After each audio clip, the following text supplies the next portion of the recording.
धेनुपुरा गांव में एक ब्राह्मण रहता था। उसके पास एक कछुआ था। कछुआ कोई साधारण जानवर नहीं था। वह लोगों के भविष्य बता सकता था। कहते थे कछुए द्वारा की गई भविष्यवाणी हमेशा सत्य साबित होती थी। धीरे धीरे ब्राह्मण और कछुए के चर्चे पूरे राज्य में होने लगी। एक दिन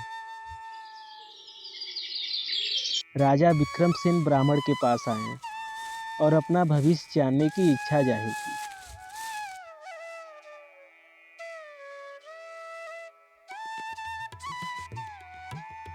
हे मायावी पंछी, सुना है तुम लोगों के भविष्य का आकलन करते हो। क्या तुम मेरा भविष्य बता सकते हो? मेरी शादी के 5 साल गुजर चुके हैं, लेकिन मैं अभी तक संतान का सुख नहीं जान पाया हूँ। क्या तुम मेरी हाथ की लकीरें देखकर बता सकते हो कि क्या मुझे पुत्र की प्राप्ति होगी या मैं सदैव संतान सुख से वंचित रह जाऊंगा?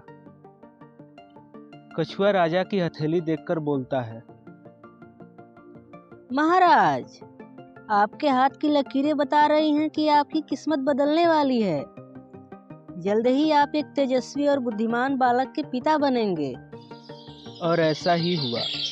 कुछ दिनों बाद रानी ने एक सुंदर पुत्र को जन्म दिया। यह देखकर राजा बहुत खुश हुआ। धीरे धीरे कई महीने गुजर गए।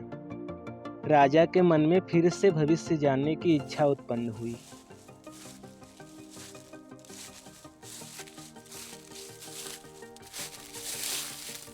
तुम्हारा बहुत बहुत शुक्रिया जादुई पंछी। वास्तव में तुम एक अगमजानी जीव हो। तुम्हारे भविष्य बताने की कला ने हमें अचंभित कर दिया है, इसलिए पुनः अपना भविष्य जानने की इच्छा जागृत हुई। तुम फिर से मेरी हथेलियों को पढ़ो और मेरा भविष्य बताओ। कछुआ राजा के हाथ को काफी देर तक देखता रहा और बोला, माफी चाहूंगा महाराज, यह बताते हुए काफी दुख हो रहा है कि आपके ऊपर संकट आने वाला है। आपके ऊपर शनि का प्रकोप है। आज से 8 दिन बाद रानी की मृत्यु हो जाएगी। यह सुनकर राजा के पैरों तले जमीन खिसक जाती है। नहीं, यह भला कैसे हो सकता है? रानी तो बिल्कुल स्वस्थ हैं। उनकी मृत्यु भला कैसे हो सकती है? क्या बकवास कर रहे हो तुम? भाग का लिखा कोई नहीं बदल सकता महाराज। अब जो होना है सो होकर रहेगा। रानी की मृत्यु की चिंता राजा को सताने लगी। उसने रानी की सुरक्षा और बढ़ा दी, लेकिन राजा के लाख कोशिश के बावजूद भी रानी की मृत्यु हो जाती है। इस घटना के बाद राजा तिलमिला उठता है। वह रानी की मृत्यु का जिम्मेदार ब्राह्मण और उसके कछुओं को समझने लगता है। वह सेनापति को बुलाता है और कहता है, सेनापति मुकुंद, उस ब्राह्मण और उसके कछुओं को लाकर कारागार में बंद कर दो। पर क्यों महाराज? हो न हो रानी की मृत्यु में उस ब्राह्मण का ही हाथ हो। अपनी भविष्यवाणी सत्य साबित करने के लिए उसी ने रानी को मरवाया होगा। पर महाराज, इसमें भला ब्राह्मण की क्या गलती है?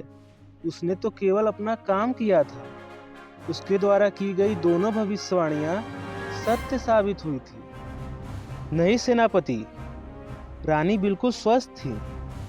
यूं ही अकारण उनकी मृत्यु नहीं हो सकती। वह ब्राह्मण जरूर कोई टोना टोटका किया होगा। वह ब्राह्मण इस राज्य के लिए खतरा है। आप उसे कारागार में डालो। मैं स्वयं अपने हाथों से उसे मृत्यु दंड दूंगा। राजा की आज्ञा पाकर सेनापति ब्राह्मण और कछुओं को जेल में डाल देता है।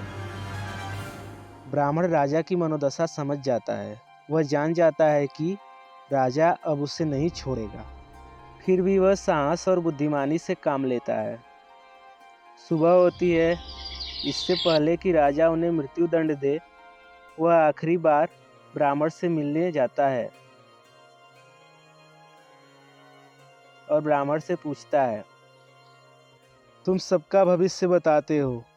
तुमने मेरी पत्नी की मृत्यु की भविष्यवाणी कर दी। क्या तुमने कभी अपना भविष्य देखा है?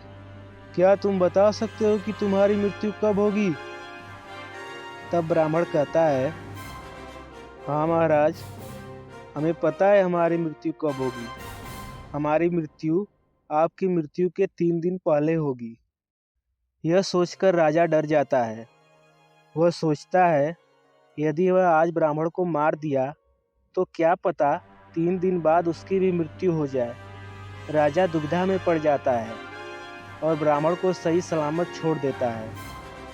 इस तरह ब्राह्मण ने अपनी चतुराई से अपनी और अपने कछुए की जान बचा ली।